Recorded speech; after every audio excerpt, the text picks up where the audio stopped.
Thank you for joining us tonight. My name is Barry Erickson, and I am Community Engagement Coordinator at Wheaton Public Library. Tonight, we are delighted to bring you the history of St. James Farm. Once the retreat of the McCormick family, it facilitated their interests in horseback riding and dairy farming. This 607-acre property is now part of the Forest Preserve District of DuPage County. We will learn about its history from local expert Kevin Davis.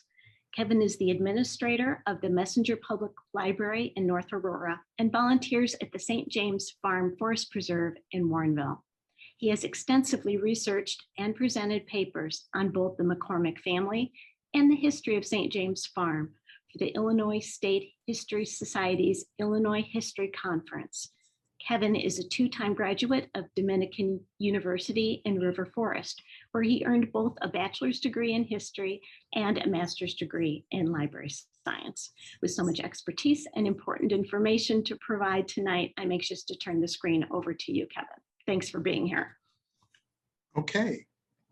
Thanks, Barry, so much for hosting me, and also for the Wheaton Public Library for hosting this event. It's going to be a great evening here to learn a little bit more about St. James Farm Forest Preserve. I really appreciate the opportunity.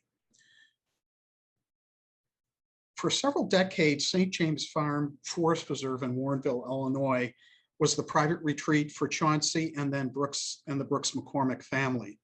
In 2007, the Forest Preserve District of DuPage County assumed full ownership of the 607-acre historic property.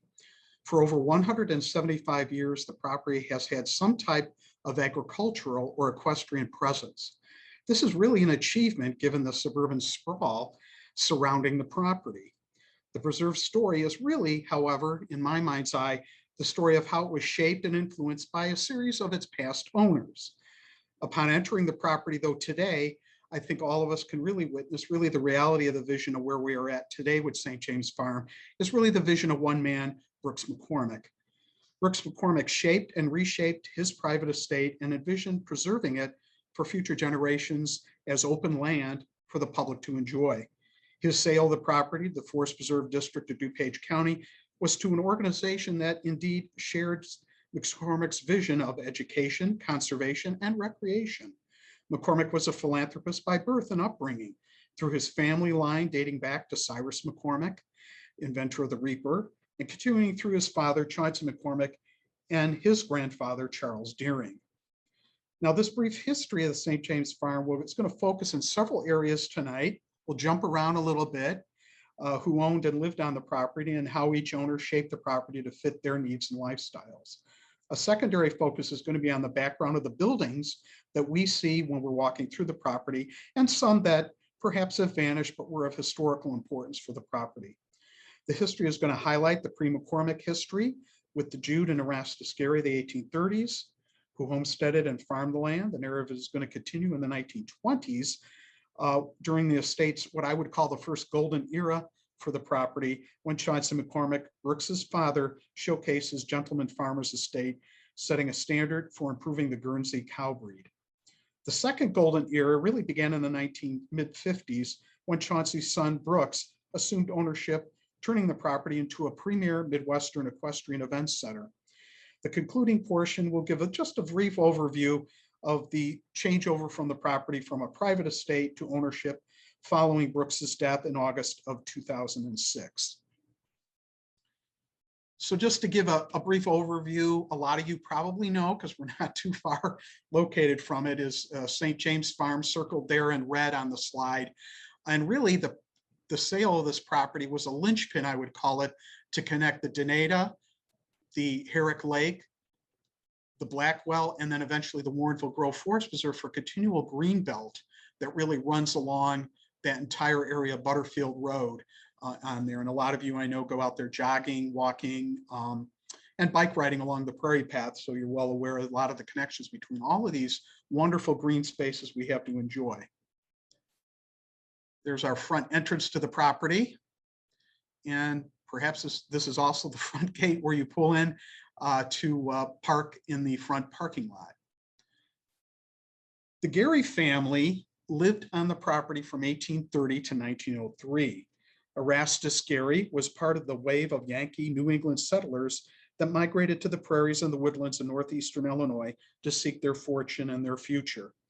In 1831, at 25 years of age, Erastus Gary became one of the earliest settlers of Winfield Township in DuPage County. He claimed 640 acres near what is now the corner of Route 56, what we call Butterfield Road and Winfield Road.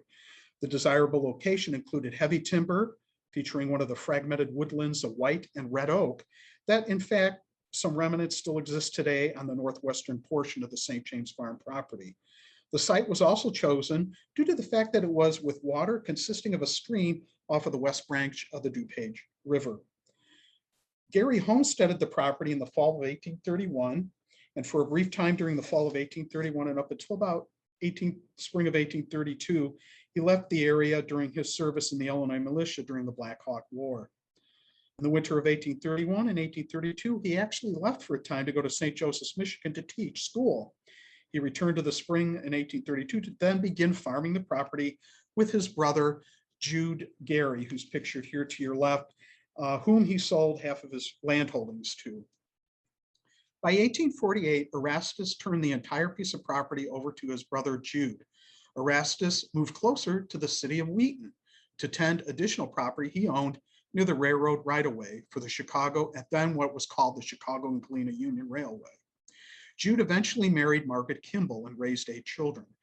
In the late 1880s, they built a farmhouse on the property to replace an earlier log cabin that had been built on the north side of the property, not too far from the present-day Mack Road and the creek that runs on the north side of the property. The 2-story frame farmhouse remains on the property today, which is now a guardhouse. We'll show a slide on that, which you'll walk through the property, you'll see that. The house would later serve as a boarding house for the farmhands as a caretaker's home, and today is used as a guardhouse for the Forest Preserve District Security Force. Incidentally, the man pictured on the right is Jude Gary's son, Judge Albert Gary, and he should be known to a lot of Wheatonites in history because he was born on the farm, St. James Farm. He would later become a noted DuPage County jurist, the mayor of the Wheaton, Illinois, and then founder and president of the U.S. Steel Corporation. Albert inherited his father Erastus's portion of the property. In 1901, Albert sold a portion of the land for a right-of-way through the property for what was then called the Aurora, Elgin, and Chicago Railway Electric Interurban Line. Later, this would become known as the Chicago, Aurora, and Elgin Railroad. The CA&E would figure predominantly for St. James during the 1930s, when it became one of the main conveyances to ship milk from the St. James Guernsey operations to the Bowman dairy operation in Chicago and other milk processing plants in here. And if you're ever at Wheaton Cemetery, this is where Judge Gary is buried, Albert Gary, in that very large mausoleum. You can't miss it. Beautiful structure, something that probably belongs more at Graceland Cemetery, but that is where he has chosen to be buried on there. So I'm going to slide off my regular portion here and just talk very briefly about Illinois Route 56 and the Illinois Prairie Path. And also throughout the property, you're going to find many stanchions such as this that tell the story of some of the pieces of the property and some photos that have been taken of the property and a little bit of history. So keep an eye out for those historic way sign cards throughout the property when you visit there. This is the 1880 Erastus or Jude Gary's house, built in 1880. That's now the guardhouse. And this kind of faces what is really the old Butterfield Road on there. And right in front of that, the Chicago and Elgin electric line ran its line. You'll see the line ran through the property. This is sort of an overview historic map. Started in Chicago, went to Wheaton, then went from Wheaton to Aurora, and then northwest from Aurora to Elgin. There were stops on there too for the Chicago Golf Club that'll explain that significance to the McCormicks in a second on there. This is another long view of a path that leads underneath Butterfield Road to get to the Illinois Prairie Path over there. So that actually, the Illinois Prairie Path kind of goes around the property, which Mr. McCormick wanted to go around his property rather than through it. and negotiated some sale and things with the Illinois Prairie Path Association to have the path go around the property rather than through that area. And then this is looking kind of on the old Butterfield Road. This is kind of, if you could see my little mouse arrow, hopefully on the screen, this is really old Butterfield Road. And then it was moved 300 feet this way. And then Mr. McCormick also built a lake, Brooks did, in the middle of what used to be the right-of-way for the Chicago River and Elgin. So this is where the Chicago River and Elgin ran through the property on there. So that's why all those poles and utility poles are running through there on that area. This is a picture just to show you what the station looked like in Warrenville with one of the electric line trains here with the third rail kind of running along here on that side of the train in that. So that gives you an idea of the Chicago River and Elgin electric line, a big commuter line that ran into the city of Chicago, a lot of history behind that. I'm going to shift my focus now back onto a little bit more history of the property and its owners with Frank Gorton and a little bit more about the Lewis Wolf family.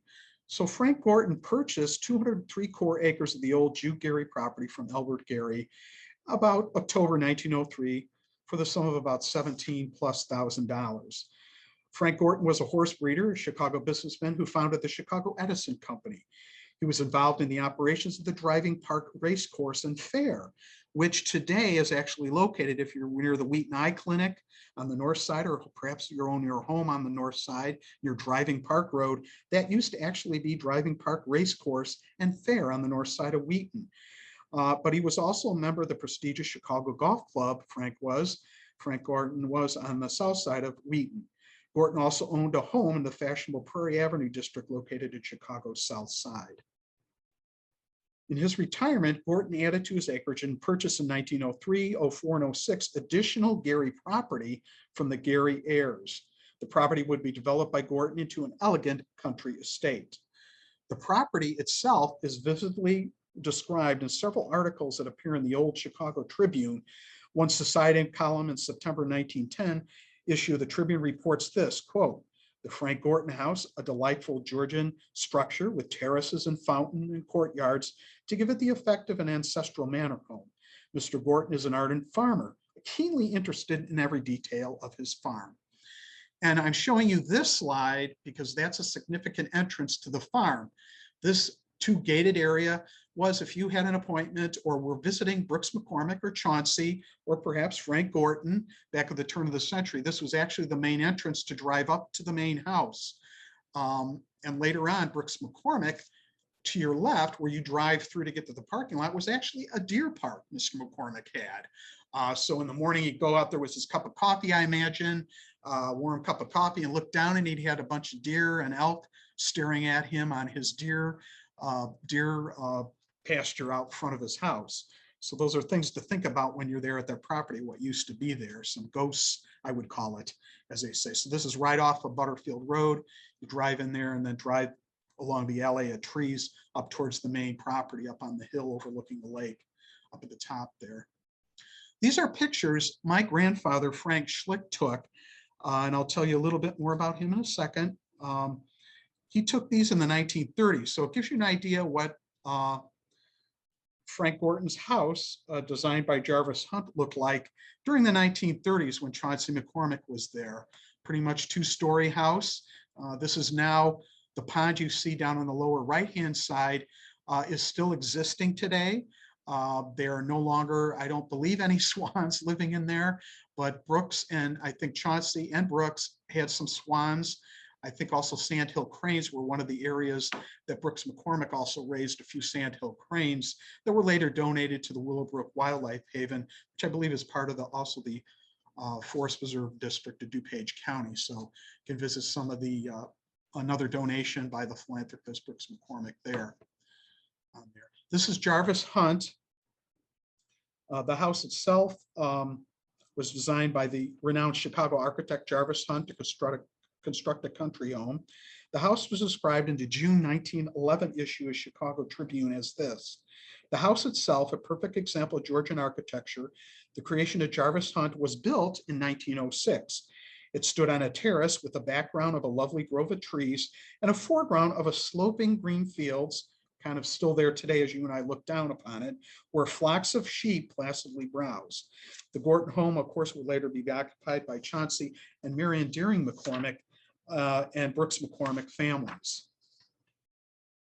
So here's a view from looking down. If you ever get a chance to go look down over the hill, over the lake here, there's a bench that's still there, which you can still look down and spend some quiet time up there contemplating where the deer park used to be and kind of seeing some of the cars that used to drive in off the main driveway, which was the old Butterfield Road. You could see some of the line of trees, the maples, and some of the pines that Mr. McCormick had planted along that. A wonderful, elegant entrance to get into the estate when he was the owner of it on there. Just architectural remnants here on the property include this gate that's as you head into the McCormick Trail, which is about almost 2-mile new trail, opened last spring, I believe, but was an older horse trotting trail or exercise trail for Mr. McCormick to go through the woods with his horses. This is another picture before it was even paved with the limestone quarry, crushed limestone there. So that's a really wonderful walk, incidentally, if you want some peace and quiet. You do not even know somehow now that Winfield Road is just to your running along that western edge of the property there. It's kind of quiet, a lot of birds and wildlife in there. I'm going to just branch off a little bit for a second and just explain about the Chicago Golf Club and its significance before we get to the McCormick family history. The history of the farm is really intricately connected with the elite Chicago Golf Club. The Garys, the Gortons, the Lewis Wolf family, who had owned the property between the McCormicks and the Gortons. Wolf's was a plumbing manufacturer, so he lived very briefly on the farm for about a year between 1911 to about 1910. But the Wolves and the McCormicks were all members of the Chicago Golf Club. Also included amongst its members was the editor and publisher of the Chicago Daily Tribune, Colonel Robert Rutherford McCormick. The colonel had built his estate just to the north of St. James Farm and called it Cantigny. Robert McCormick and Chauncey McCormick, Brooks's father, were cousins. Their grandfather was William Saunderson McCormick. They had all chosen to build their country homes and estates on lots located just within a short driving distance of the Wheaton Golf Club. The Colonel and Chauncey were especially close cousins. Many times the Colonel and Chauncey would visit with each other on each of their estates. The Chicago Golf Club actually moved from nearby Downers Grove in 1893 to the southwest side of the city of Wheaton. It was one of the first 18-hole golf courses, which many of you probably know, in the United States. One of its first presidents actually was Robert Todd Lincoln, who served as one of its earliest presidents in there. So that's kind of a tidbit, but it's also significant that that is one of the reasons why Chauncey and his wife, Marion Deering McCormick, purchased this property. It was close to the Colonel and close to the club that they all enjoyed going to for socializing and tennis and polo and golf, of course, in that area, and family get-togethers and social get-togethers in there. So the McCormick family really occupied the property from 1920 to about 2006. Very long span of ownership by the McCormick family of this property. In November 1920, Chauncey and Marion Deering McCormick signed the papers to purchase 203.5 acres of what was once the core of the former Lewis Wolf and Frank Gorton estate at a cost of $90,000.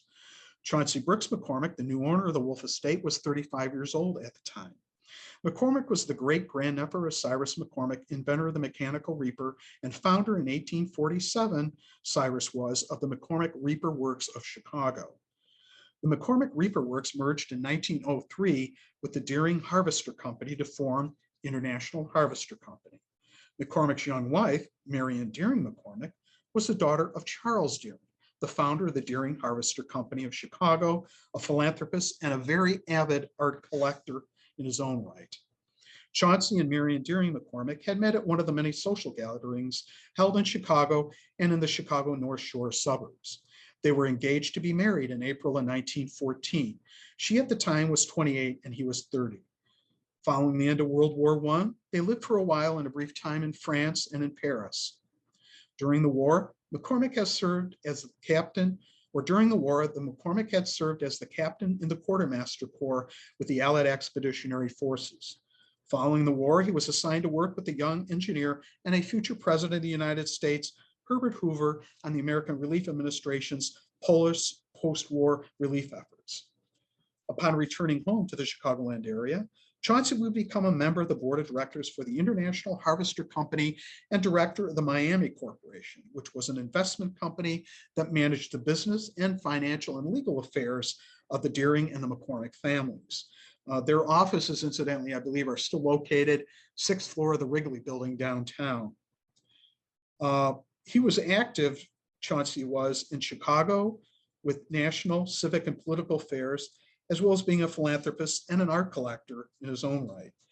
He would inherit his love from art from his father-in-law. In 1944, he was appointed to serve on the Board of Trustees and later became president of the Art Institutists of Chicago. Chauncey's wife, Marion, was the daughter of Charles Deering. The Deering families had a great interest in art and were active in supporting the Art Institute in Chicago.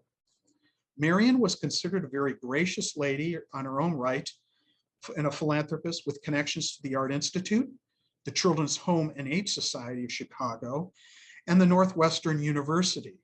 In a 1954 Chicago Daily newspaper poll, she was voted the successor to Mr. Potter Palmer's wife, Bertha Honore Palmer, as, quote, the Queen of Chicago Society. So here's some great headshots of Chauncey is on your left, Brooks there, looking dapper in his pinstripe suit there, and probably late, probably 70s, I would say, early 70s. And so, and some of these pictures we're using are from the University of Wisconsin at Madison's International Harvester McCormick Archive up in Madison, Wisconsin, part of the State Historical Society IH archive. So I want to thank them for their generosity in allowing me to use these pictures in the slides here. But it gives you an idea what these men look like, and their kind of their demeanor too in their pictures and stuff. And this lady here, this is Marion Deering McCormick, in a very elegant studio photograph of her taken, well, probably just around the time she had become engaged to Chauncey. Very elegant woman and very active in Chicago philanthropic affairs and businesses and things. Well, following World War I and looking forward to returning home, Chauncey and Marion Deering McCormick sought out a secluded retreat outside of the city of Chicago where they could spend weekends with their 3 young sons, Brooks Chauncey McCormick, Roger Deering McCormick, and Charles Deering McCormick. At the time, the North Shore area had become the choice for many wealthy Chicago businessmen and their families to locate their homes. However, Chauncey and his wife were members of the Chicago Golf Club, located outside the city of Wheaton. His wife's uncle, James Deering, lived in a home off of the fairway of the club in a handsome Jarvis Hunt designed home when he was visiting the area. Most importantly, Chauncey's cousin, Colonel Robert R. McCormick, there's a good headshot of the colonel, lived in the area on his Cantini farm and estate. Albert Gary, an attorney, former mayor of the city of Wheaton and owner of the U.S. Steel Corporation, had grown up on what had once been the Gary property. And Gary also performed a lot of legal work, it should be noted, for the McCormick International Harvester Company as well. So we have a lot of connections here between the Gary, Colonel McCormick, and Marion, and the family of the Deerings getting involved with the purchase of the property, encouraging Chauncey and Marion to move in and purchase the former Gary estate and Frank Gorton estate. There's a great postcard shot off the internet of the golf club at the Chicago Golf Club. Excuse me, had somebody bounce on my window here at my office door. Not sure what that was about on there. So I thought that would be interesting to at least give you an idea what that looked like. So one of the questions I get as a volunteer, just to digress a little bit, is why do they call this St. James Farm?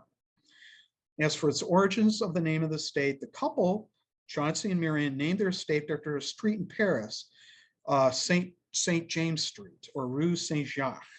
They were married there on July 1st, 1914, St. James Street, Paris, at the residence of Marion's uncle, James Deering. It was James Deering's home that they spent their honeymoon. They were able to bring home with them much of the furniture from the residence following Mr. James's death. Looking around the home one day at the St. James Farm estate, they made the decision to rename their property St. James Farm. And it was here on the farm that the future heir and owner Brooks McCormick learned to ride horses. Well, the family's first summer on the farm was in 1922. In 1928, the McCormicks organized the DuPage Hunt Club with Colonel Robert R. McCormick and the Colonel's first wife, Amy McCormick. The Colonel and Amy housed the kennels for the hounds for the hunt on their property, which was, I think, believe close to a little bit over 500 to 600 acres, in addition to the 600 some acres eventually that would comprise the McCormick farm, Chauncey's farm. So they each housed their horses and stables on their respective properties. Their two estates, along with the leasing of several local farm fields, formed the course for the riders of the club. Many jumps were constructed on the estates. Fox hunts and steeplechases, as well as point-to-points, were often run between their two properties and neighboring farm fields. In the 1930s, the McCormicks built a beautiful English-style stable, which is still there today. It's the red brick stable, as we call it now. Wood and iron works in the interior were imported from England, and the stable features spacious stalls for 12 of the McCormick's family of horses. The stables house fine horses, including some thoroughbreds. The farm also included chickens and one of the finest herd of Guernsey cows in the Midwest.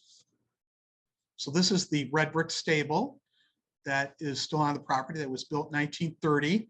And the backstory on why the architecture of this goes back to a story that I had read in one of the biographies of Colonel Robert R. McCormick, is that Chauncey had seen a new brick stable, similar to the one that would be built on St. James Farm, that the Colonel had built. One of his Colonel's stables, which was wood, had burnt down, so he had a new one built entirely of brick to be as fireproof as possible. And Chauncey liked it so much, he says, I want one exactly duplicate built on my property. I like it so much. So that's kind of the backstory on that elegant, really looking English style barn. 12 stables in there, about 12 feet by 12 foot stalls in that stables in there. And just to enter in some personal family history, this is my mom and her future sister-in-law in 1958, taken in front of the stable. She's with my Aunt Susie Davis, and my mom is there on your left, really elegantly dressed there, my mother. And this is taken, as I say, in the late 1950s. So my mother lived on the farm starting in 1955 after Chauncey had passed away. A home was built for my grandfather, who became manager and farm operations manager for the farm. So my mother, kind of later, after she had grown up in Winfield, really spent her high school years on the farm there in the late 50s before she met and married my dad. So there's a nice period. If everybody's into 1950s style clothing, there you go, with my mom there in that picture. So on that. Here's another picture of the mural that's above the west entrance to the barn.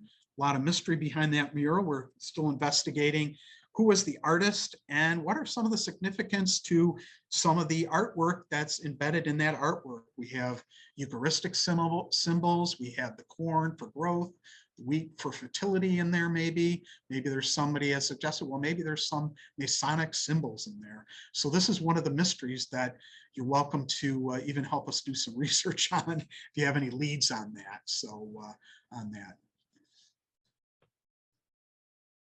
Digress just a little bit before we move into the transition of the farm from Chauncey to Brooks is the courtyard, which is another of my favorite places to hang out at St. James Farm, is between the brick stable and the courtyard.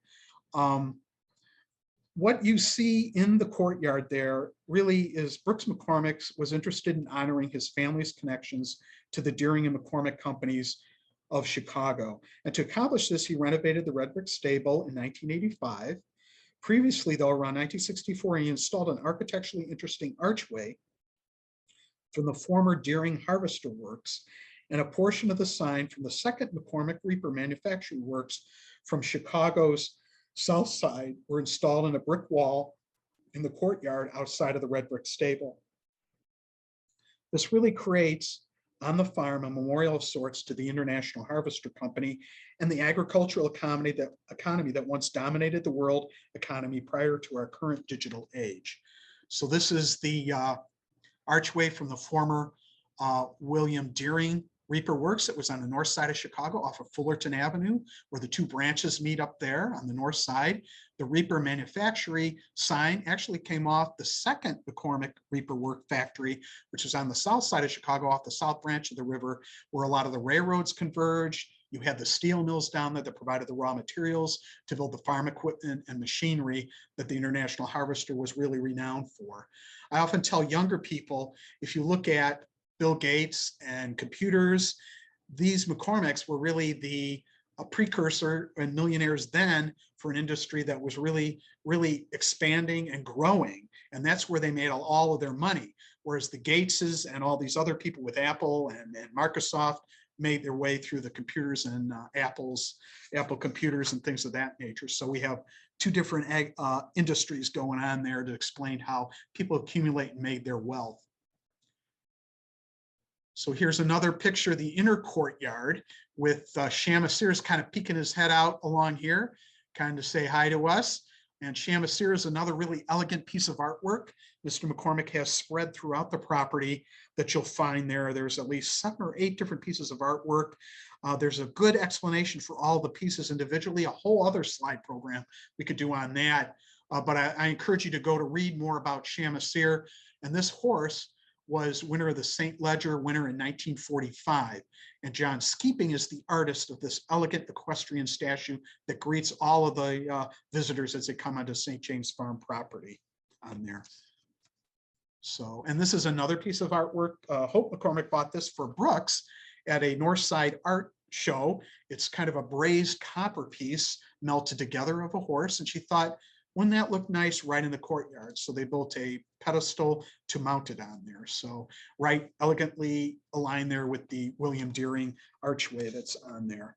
So and so we have a lot of pieces of Chicago history, really, when you look at it, business history and on the property there too. This is if you're interested, this is where that piece of artwork came from.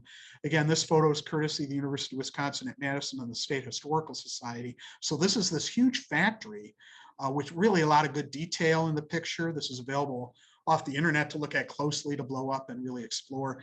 Kind of a neat picture, but this is kind of where that archway came from. So this is like an employee type entrance or business entrance to get into the building there that used to be, it was torn down in, I believe, 1930s on the north side of Chicago. And then this is the piece, the Reaper manufacture work came off this huge complex on the south side of Chicago there off of the south branch of the Chicago River there.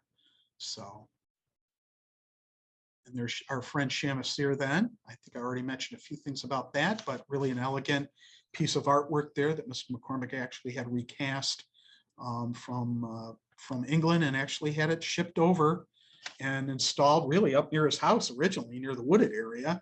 And then later on, the Forest Preserve has relocated it now to where we can enjoy it even more and keep an eye on it too, to protect it. So really an elegant award-winning piece of equestrian artwork that Brooks really appreciated and enjoyed. I'm sure when he was alive to see that. So we're going to move now into what I had termed the first golden age, the Guernsey operations from 1920 to 47. Going to move through this a little bit quickly here so we don't lose time for questions.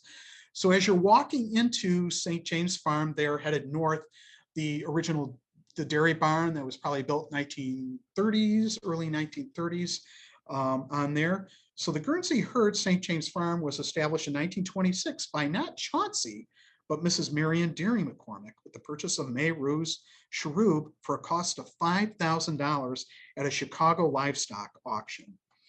For over 20 years, the Guernsey dairy operations at St. James Farm was really a benchmark for farmers throughout the Midwest. The farm eventually had over 350 acres of alfalfa, corn, and oats under cultivation. This was all needed to feed a stock that would eventually number close to 92 head of dairy cows.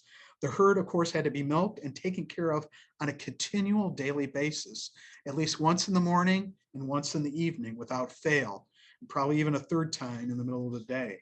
The McCormicks were members of the Illinois and the American Guernsey Breeders Association, and many, many hands were needed to do with the daily chores and work on the farm at this point in its development.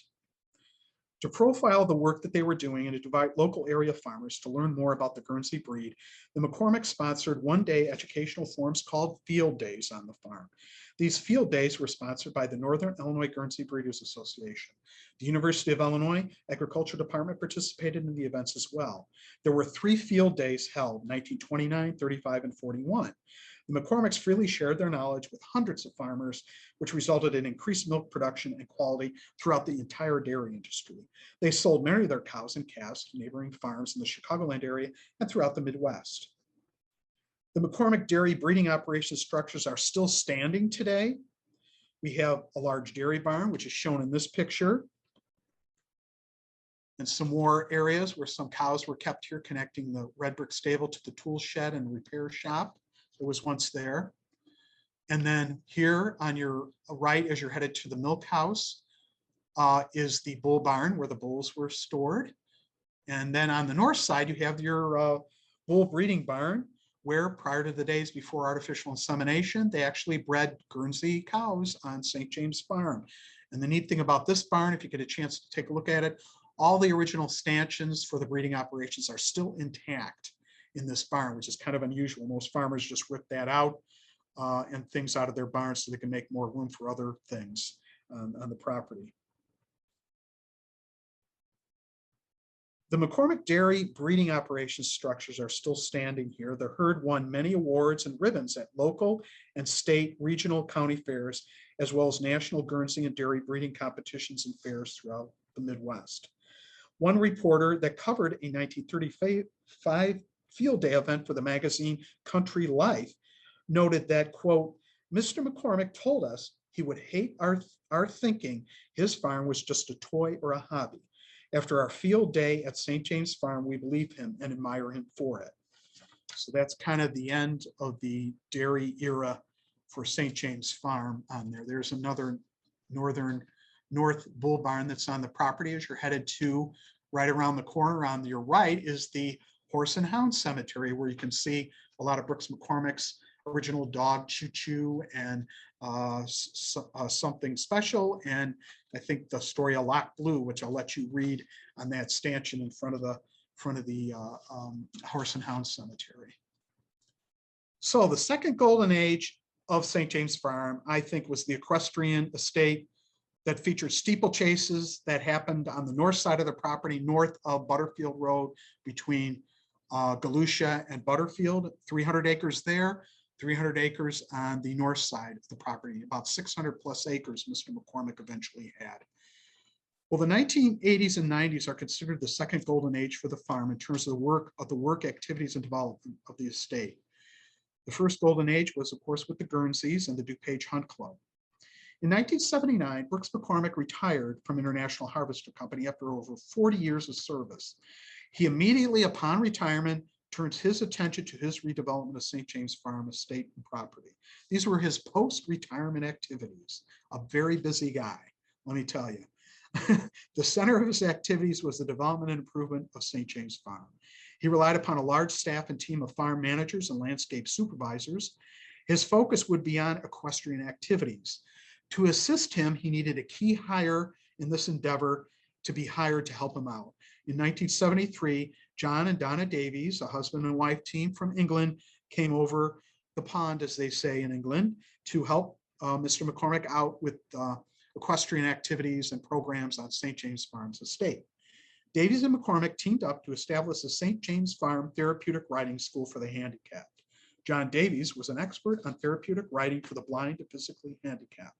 He authored a book in 1960 titled The Reins of Life. He was instrumental in forming the National American Handicapped Riders Association. John and his wife, Donna, opened up the stable and indoor riding arena twice a week to the Easter Seals Foundation and to other handicapped individuals to receive riding instruction. The arena served as an indoor venue for the St. James Riding School for the Handicapped. The program assisted hundreds of children and adults from various programs within the Chicagoland area that served those with disabilities. Under Davis's direction and under guidelines set by the U.S. Equestrian Association, Horse trials were also held at St. James Farm in the 1980s. In addition to the riding school and horse trials, McCormick and Davies held their annual steeplechase race. The course that was constructed on the south side of the property and was over 1.5 miles in length, one of probably the Midwest's only premier and probably high quality award-winning steeplechase course was built. The course and race was utilized to raise funds for the nearby Mary and Joy Rehabilitation Hospital in Wheaton, Illinois, off of Roosevelt Road. The steeplechase event ran roughly from 1985 to 1999. The events included carriage driving competition, jumping, and dressage, and attracted, get this, over 10,000 people. Some of you listening may have remembered these, I know I do, with spectators and participants flocking to the north side of that property, parking their cars in the cornfield and watching these horses make the course and the rounds. The McCormick Events Center construction included the addition of a picnic pavilion, which now is under reconstruction and is available for parties or reunions or wedding get-togethers. So hint, hint, when that's done, look into reserving it. It's a great place. Serves about 250 people can be seated there. 3 dressage arenas were made, a performance arena, a magnificent 65-stall Roman-style barn, and fencing and space for a warm-up arena. So let's see, I think I've got a picture. Here's the Roman-style barn, which is really a neat structure. Unfortunately, what's happened too is these wonderful hedge that they had on the west side. I got to update some of my photos. That reminds me, some of my people at St. James Farm are going to remind me, hey, Kevin, you got to update some of your pictures. But this used to be a wonderful, magnificent hedge to form a courtyard on that west side. Unfortunately, some of these, just due to age and deterioration and weather we've been having, just kind of went away, and they finally removed those. But the inside of the stable features 65 stalls. The middle area, Brooks decided to put some cleaning stalls in. And traditionally with the Roman style barn, I had been reading, the middle part would be a round area where you could exercise your horses inside. And then the stalls were kept on the outside or exterior of the barn. And this is the sculpture by Marcia Weiss, who was really daughter of a renowned Chicago architect. I can never remember his first name, but Mr. Weiss, some of you may be aware of his name. He built a lot of homes in Chicago, but Marcia was also an interior design person, and she did a lot of art and sculpture.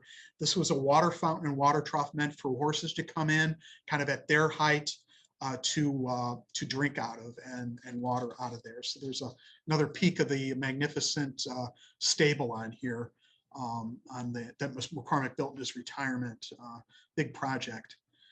And this is one of the other pieces that's near the picnic pavilion, which you can see up on the right-hand side here of the screen, which is now under some renovation work, so we can enjoy it even more over the next couple of years.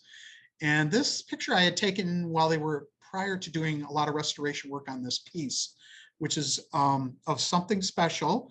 And this is Brooks McCormick's granddaughter, Fiona, here with her horse, Something Special, and really an elegant piece of artwork there by the Italian artist Fiore di Enrique, who also did the artwork of the dolphins, which can be a conversation piece, whichever way you want to slice it, at St. James Farm, where people ask me when I say, why didn't they put a horse fountain or something, horse sculpture in the middle of that? And basically, Brooks McCormick loved to hire a lot of people and commission artwork. But a lot of times he said, I'm going to let you decide, Fiore, what you would like to see in the middle of that fountain. So this is what she came up with, were some dolphins, which I understand too were similar to some sculptures she had done, which I believe are installed somewhere in Asia, where she was commissioned to do another sculpture. So Brooks McCormick was a great big philanthropist again, a big supporter of the arts, sponsoring artists such as Marcia Weiss, and also Fiore di Enrique, commissioning artworks for his property in there. So a lot of this Brooks McCormick is shown really throughout this property. And I would hesitate not to mention a lot of the trees that are planted. He was a big arborist and really into photography and to bird watching and that type of study too. He's had a lot of different interests, Mr. McCormick did as well. One other thing that you're going to notice when you're visiting the property, this is the barn that's probably circa 1880. And we're almost wrapping stuff up here, get towards the end of the talk. On there, why are these painted yellow? Well, the story goes that Mr. Brooks and Hope were in Europe, actually in Russia, negotiating with the Soviets for some sale of farm equipment. And as they were driving through the Kremlin walls and squares, looking at the yellow color, I think Brooks and Hope said, that's an interesting color. Maybe we could adopt that and paint all of our buildings the same color on St. James Farm. And that's kind of exactly what happened. They painted it what we would probably call Kremlin yellow. Eventually, I think it was Benjamin Moore Company came up with a color that's like St. James yellow or golden yellow. I think they're really neat color to stand out there on the property, no doubt. So that's kind of the story behind that. That's another question we get an awful lot. So Mr. McCormick also added extensive native and manicured landscaping that included a lot of piping he had to do for irrigation to keep his areas of turf surrounding his home and main property really well watered on there in that. And then one of the reporters, Michael Killian for the Tribune, in a feature article describing some events at St. James Farm, described it this way. This may be, as some Easterners snobs like to sneer, the mere Midwest, but the St. James Farm competitions have become one of the preeminent steeplechase events in the country, drawing VIP guests on the order of Major Ronald Ferguson, son of the Duchess of York, Fergie Ferguson, and riders of the caliber of 6'4" Daniel Speedy Smithwick of Virginia, the champion 100 race winner whose ancestors sold Robert E. Lee's his legendary Host Traveler. So we could see that all that area for the public performance area, which this barn is one of the centerpieces for, was really built to house public performance areas for equestrian. Well, towards the end of the 1990s, activities began to slow at the farm as Mr. McCormick began to pull back on activities in the property. In June 2000, Brooks McCormick sold his estate, about 677 acres, to the Forest Preserve District as what was called a life estate. He would continue to retain access to live on the property until his death. McCormick sold the property for $42.9 million, or about $70,000 plus an acre. The Forest Preserve District's purchase of the property provided a linchpin for Denata, Eric's Lake, Warrenville Grove, and Blackwell. It also provided and contains over 165 acres of natural areas, including wetlands, woodlands, perennial remnants. McCormick was an ardent advocate of open spaces. His vision was to provide open lands within DuPage County for future generations. He was also co-founder of the Conservation Foundation, which helped preserve thousands of acres of land in DuPage County.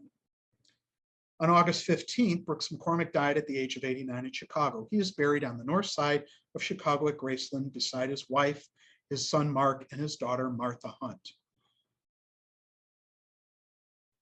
And then on July 1st, almost a year after his death, the Forest Preserve District officially gained possession of the property.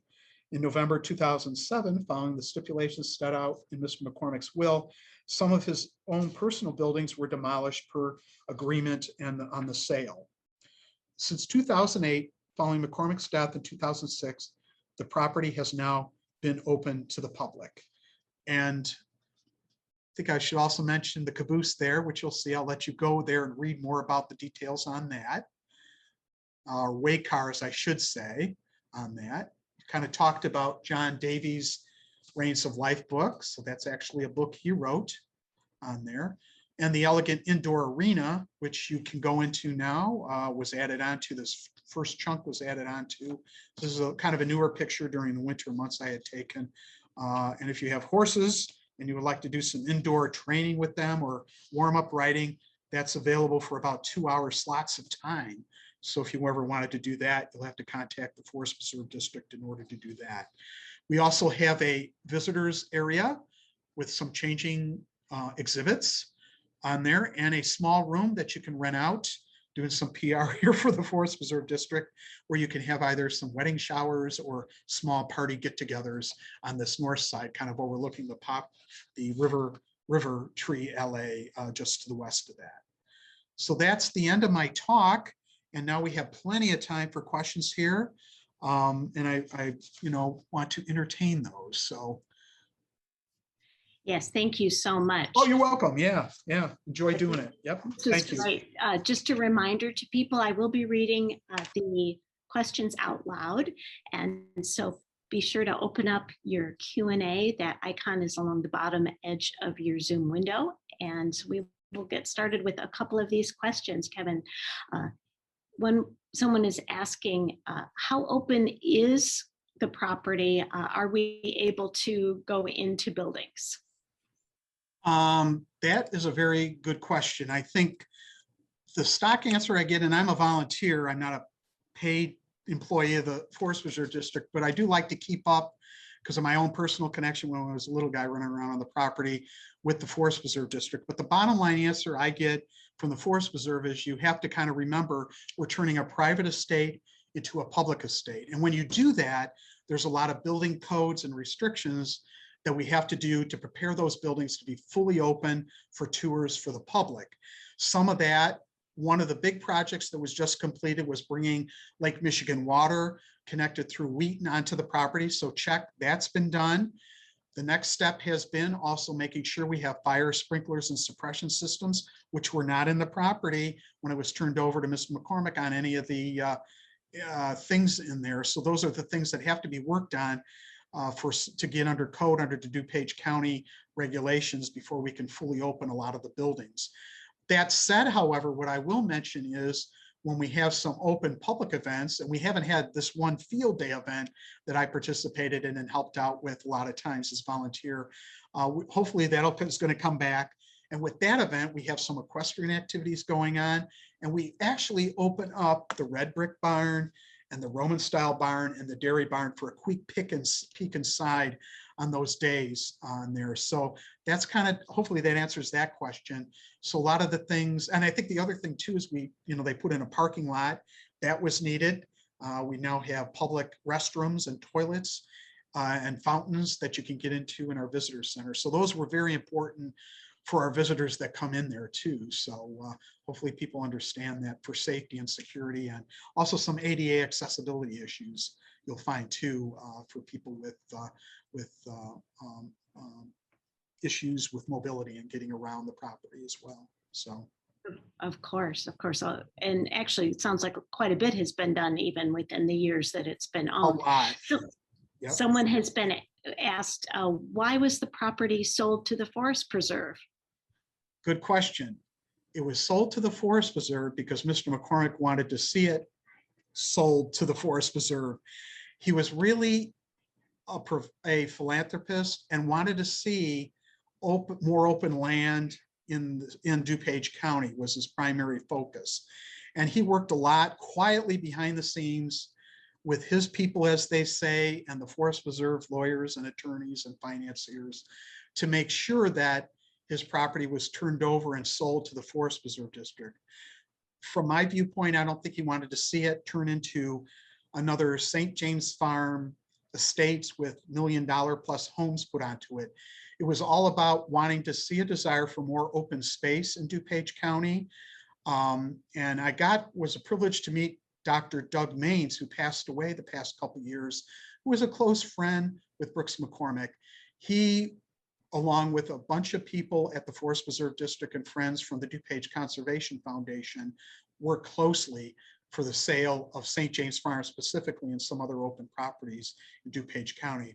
So the reason why it was sold is Mr. McCormick wanted to keep some type of equestrian presence on the property. He wanted open lands. He wanted people to come and enjoy the open outdoors and the wooded lots and the trees that he had planted and was very proud of on the property. So that's kind of in a nutshell, that's why it was sold to the Forest Preserve District. Yes, and of course we're very grateful. Speaking of all of those wonderful properties, someone asks, is there any intention to move the horses from Denata to St. James Farm, especially since the St. James Farm seem to have better facilities? To my knowledge, I don't think there are any plans right now to do that. So I really don't know anything more about that. I think they're trying to keep a lot of their horses over at the former Dan and Ada Rice Farm over there at the Denata Forest Preserve District. So right now there's no plans. to bring and house horses right now from the DuPage Forest Preserve onto the property there on St. James Farm. That said, however, the indoor arena, which is now fully ready, they on occasions bring some of the Dan and Ada Rice Farm, the horses from the Forest Preserve, the DuPage Forest Preserve, over to St. James Farm to do talks on horses with kids, young people, and adults for that matter, in the indoor arena. They did that, I think, last year or the year before. I remember being there as a volunteer and hearing some of the people talk about and put some of the horses through paces in there on that. So right now, the bottom line is, from what I know, there are no plans to rehouse the horses from Dan and Ada Forest Preserve to St. James Farm on there. I think eventually what the plans are is to eventually have some more equestrian events, which I really enjoy, to watch the horses in there. Don't know a lot about horses, but love to watch them go through their paces. So I think there are plans to do some more equestrian events at St. James Farm on there. So. Yeah, thank you. Sort of related to that, someone asks, does the therapeutic riding program still exist? And are riding lessons available to the public? To my knowledge, I don't believe the St. James Farm School of Riding no longer exists. And I could be wrong about that. So if anybody out there in Zoom land knows any more about that, let me know. I am aware locally in Winfield, I believe, at the end of Beecher Street, when you get west of the DuPage River and you go up a very high incline, at the end of that road there, I believe there is a, not related to St. James Farm, but there is an area where they do therapeutic riding for people with mobility issues and things like that going on right now in Winfield. And I know there's a few more. If you just Google it, there might be a few more throughout the state of Illinois. But unfortunately, to my knowledge, I don't think the St. James School of what's called handicapped, I don't know if that's politically correct anymore, but riding school still exists. So if anybody knows more about that, I appreciate knowing more about that, definitely on that. Okay, thank you. There are a couple questions about specific structures on the property. Someone asks, what year was the red brick barn built, if you know? That was built in early 1930. And I don't know the exact date on that, but I do know it was built shortly after Colonel McCormick rebuilt a red brick stable on his property after his one barn and stable burned down on the Cantini property. So I say roughly early 1930s in there. Okay. In that year, so. Mm-hmm. Great. And someone asks, are there any photos of where the north gate on the McCormick Trail sits from when it was a gated area? Not to my knowledge. And we are also kind of looking at this piece of gate and also thinking, I wonder if Uncle James Deering, who had a big, huge estate, if you go to Florida, you take your kids to Disney World, the parents could go over to Vizcaya. I wonder if some of this was Uncle James's pieces of fencing that were from the Vizcaya estate or another one of his properties that he had. No proof on that, but right now, though, to answer the question, though, I haven't seen any pictures showing, oh, here's the gate, original place where the gate was at on the property there. So I don't have any knowledge of that, no. Okay, thank you. Mm-hmm. Someone asks about the alleyway. On the property, there is that large area that looks like an alleyway with the large trees flanking each side. What was the purpose of that design? With the tree alleys, there's a strong connection with a lot of European and country estates, particularly either in England, but particularly in France. And Frank Gorton, when we look at some old blueprints that the director Wayne Zaniger of the property showed me, Frank Gorton had plans to put some trees lining as you come into the property. But I think Chauncey also was I don't know if you call that a Francophile, a person interested in a lot of all things French. He was fluent in French. So I think a lot of his ideas for his estate came from a lot of these older European estates, where you have these tree alleys lining long vistas where actually when you're up 6 foot tall on a 6 foot horse and riding through it can be, I guess, pretty spectacular. So I think that was one of the objectives for Brooks and Chauncey is, and also for point to point and steeplechase type races, you could also use it for that. But I think it was a visual effect for the property. And I think even today, when I think the neat view you get is when you're sitting or standing at that west side of the red brick stable, looking west at the tree alleys that line out towards, you could see the main entrance to the manor house on the end of that too, or remnants of that. So, but I think the purposes of that were a lot of aesthetic. A lot of it, I think, is connected with European estates that were designed. And I think the main point I want to make too is doing a lot of research on a lot of the people that were, let's call them blue bloods of the Gilded Age, imitated English lifestyle or European lifestyle with the English and British estates that were on there. So that's kind of where a lot of that I think came into play too with the McCormicks again, is they were last of the line of the Gilded Age, late 1880s, 1890s, early 1900s, with that wealth coming in and things, but mainly recreating lifestyles of the British royalty and British wealthy and the lords and ladies. So on there. Yes, and kind of a follow-up to that, and we'll have this as our last question. Okay. All right. Other than Cantini and St. James Farm, what other major impacts did the McCormick family have on the area? I think on the area, some of the things Hope and Brooks had, particularly Brooks, with a lot of his philanthropic efforts, and he was very quiet about how he went about doing these things.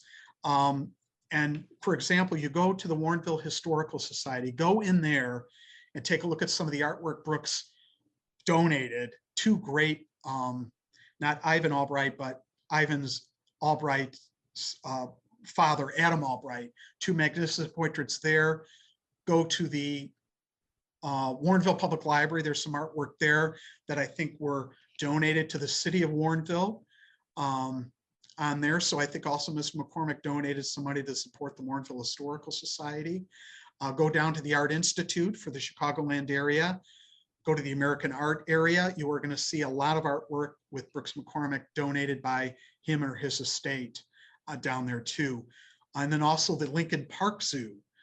Hope McCormick, I believe, had donated money for, I believe it was the Gorilla House and Monkey House that's at Lincoln Park. Worked with Dr. Leslie Fisher on that donation. The Historic Costume Gallery is named after Hope McCormick. I think there were also some of the Presbyterian hospitals in the city received and were benefactors of some of the McCormick money. Go up to the Northwestern University with the Deering family, Marion Deering. I believe it was her father. Some of the money went to build the Deering Library, and Mr. Deering was a big book collector, and they donated a lot of money to Northwestern University. So there's sprinkling of this philanthropic effort of the McCormicks throughout not only DuPage County that I can think of, not only the land money or sales that they helped negotiate to make for open lands, but a lot of the donations to the Warrenville Historical Society and the city of Warrenville with artwork by the Albrights are things that are really tangible you can look at on there. So I think those are probably the things I think I would highlight as the things I think of what the impact they have of things we can go and enjoy, particularly the Art Institute of Chicago. If you look at the donors wall there, you see a lot of McCormick's and Deering's mentioned on there. So. Yes, absolutely.